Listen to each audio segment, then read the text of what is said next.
Le nouveau numéro de la revue Communio traite de Christologie. Il s'agit de réfléchir à une partie de ce que nous appelons la vie trinitaire, et plus particulièrement au Christ comme icône du Père. Aussi curieux que cela puisse paraître, le christianisme ne peut pas se résumer au culte fervent du Christ, à une contemplation qui n'aurait d'autre aboutissement que le Christ, ou qui s'arrêterait au Christ. Reconnaître Jésus comme le Christ et le Fils de Dieu signifie en effet mettre le doigt dans un très curieux engrenage, entrer dans une étrange relation, parce que le Christ ne cesse de se référer au Père, de rappeler qu'il est uni au Père. Alors reconnaître Jésus, c'est connaître le Père, parce que le Christ le connaît, ou plutôt le reconnaître comme le Christ le connaît. Il y a quelque chose de plus que ce qu'on voit quand on porte le regard sur le Christ. Ce paradoxe, il figure dans l'évangile de Jean. Comme nous le rappelle cet évangile, Dieu, nul ne l'a jamais vu.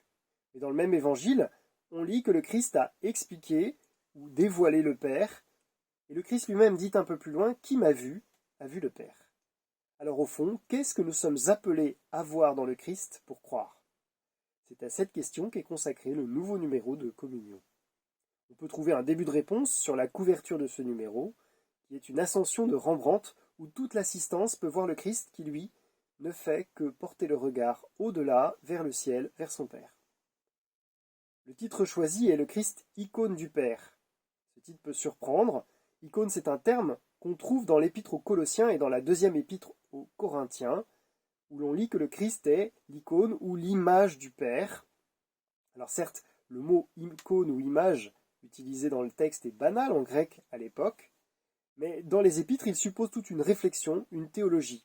Le Christ exprime le Père qu'on ne peut voir, et donc il n'est pas l'image au sens où il reproduirait ce que l'on pourrait voir, il est l'expression visible d'un invisible. Voilà pourquoi on a préféré conserver ce terme d'icône. L'intuition fondamentale de ce numéro consiste à utiliser la réflexion menée au siècle dernier par la phénoménologie à propos du visage. C'est une expérience du quotidien. Dans un visage, il y a une part de visible qui ne m'apprend pas toujours grand-chose, et une part d'invisible qui peut être capitale, des expressions, des paroles, et surtout ma perception d'une intention pourtant invisible. Et c'est comme cela qu'il faut comprendre que le Christ est justement l'icône, l'expression visible du Père invisible. Alors pour saisir toute la portée de cette idée, on propose une approche d'exégèse, de patristique, une analyse du concile de Nicée, on aborde les limites de la christologie moderne et on a appliqué les cadres de cette phénoménologie.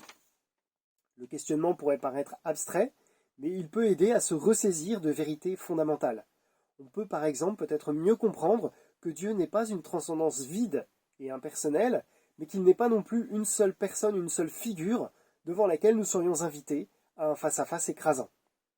Par ailleurs, on peut aussi mieux comprendre la transformation à laquelle les chrétiens sont appelés. Certains pères nous appellent à une divinisation. Peut-être faut-il comprendre que nous sommes appelés à imiter, à ressembler à celui qui rend visible le Père. Enfin, on peut comprendre que croire signifie bien ne pas fermer les yeux, ne pas s'endormir. Croire signifie voir d'une manière très particulière qui mêle à la fois le visible et l'invisible.